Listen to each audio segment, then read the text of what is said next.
जिले के 212 गांव में लगाई गई धारा 7A की कड़े शब्दों में निंदा करते हुए समाज सेविका पवन कुमारी शर्मा ने कहा कि सरकार ने क्षेत्र में यह धारा लगाने से सभी छोटे व बड़े वर्गों को बेरोजगारी की ओर धकेलने का काम कर दिया है।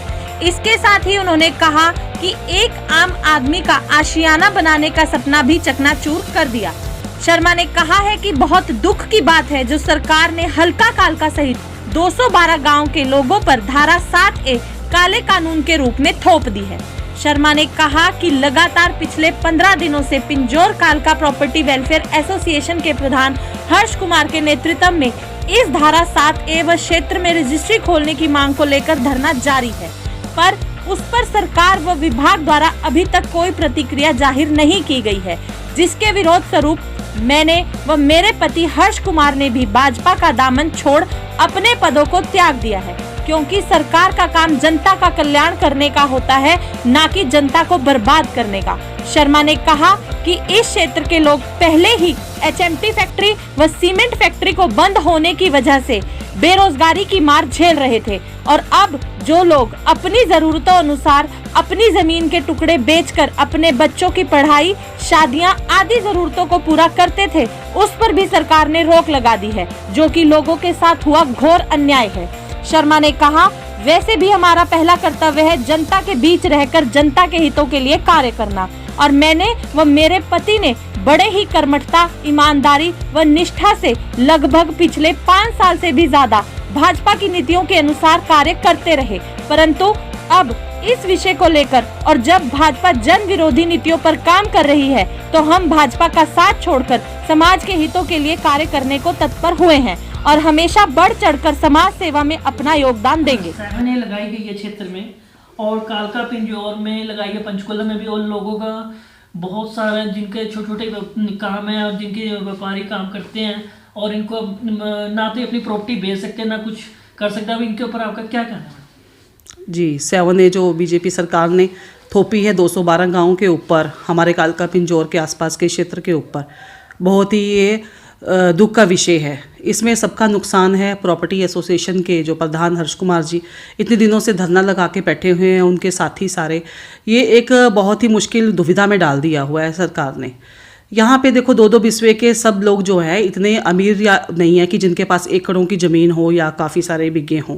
यहाँ पे जो प्राइवेट लोग काम करते हैं, बद्दी में जाते हैं, अपना रोज़ी रोटी कमाते हैं, उनके लिए 2 बिस्वे का ही मतलब प्लॉट या मकान उनको वही सूट करता है। वो उनका इतना दायरा नहीं है कि वो एक प्रॉपर्टी बड़ी बिग ले सकते हैं और उस पर मकान वगैरह बना सकते हैं।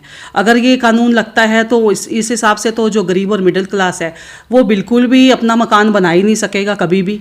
तो और उसके अलावा देखिए, अब व्यापार पहले ही इतना नहीं रहा, कोरोना की वजह से, महामारी की वजह से इतना नुकसान हो रहा है, ऊपर से ये 212 का जो 7A का काला कानून ये यहाँ पे जो लगा दिया है, इससे सारी की सारी व्यापार में बिल्कुल कह लो कि वृद्धि तो छोड़ो आप, नुकसान ही घाटा है।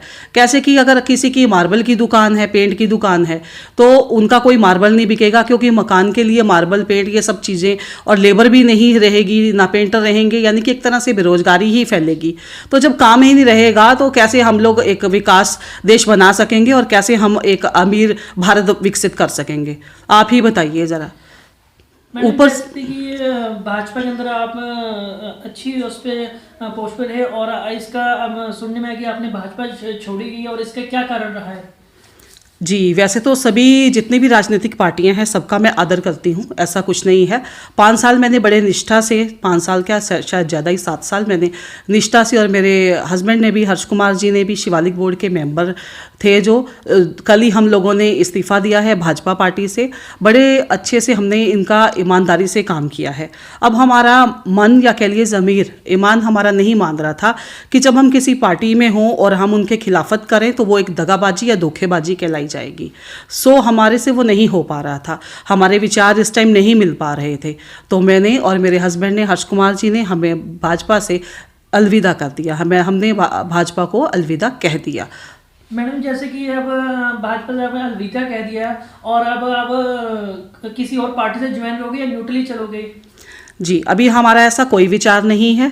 हमारा शुरू से ही एक ही मकसद था कि लोगों के बीच में रह के उनकी समाज की जितनी भी परेशानियां और मुसीबतें हैं उनके साथ हम खड़े होएं, और आगे भी हमारा यही रहेगा कि हम एक समाज सेवी की तरह हम दोनों पति और पत्नी जनता के साथ हर मुसीबत में हम खड़े रहें, और मेन हमारा जो मकसद है यही है। और हमारा कोई ये कह लीजिए कि कोई सीट का या कुर्सी का कुछ ऐसा हमें कोई भी लालच नहीं है, ना कभी रहा है ना कभी आगे रहेगा।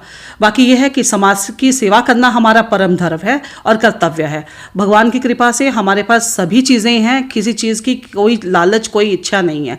पर यह हमारे जो क्षेत्र में जो इतनी सारी कह लीजिए कि लाइक नशेबंदी और बेरोज़गारी और ये एचएमटी की फैक्ट्री, इतनी सब चीज़ें मैं चाहूँगी कि जैसे मैं यहाँ पे अपने बचपन में मैं देखा करती थी कि एचएमटी की फैक्ट्री में इतने लोग आते हैं, वो सुचारू से रूप से मतलब चालू हो, और उसके बाद जो सीमेंट फैक्ट्री है बंद हो गई है, उसके अलावा कुछ और भी ऐसा शुरू किया जाए सरकार की तरफ से कि जो यहाँ पे बेरोज़गारी है वो ख़त्म हो जाए। बाकी ये है कि हम आगे के लिए अभी तो निर्दलीय ही हैं, ऐसा कुछ नहीं है, और समाज की सेवा करना चाहेंगे। किसी पार्टी से अभी हमने कोई ज्वाइनिंग नहीं की है, अभी ऐसा हमारा कोई विचार नहीं है। सिर्फ समाज की सेवा ही हमारा परमो धर्म है।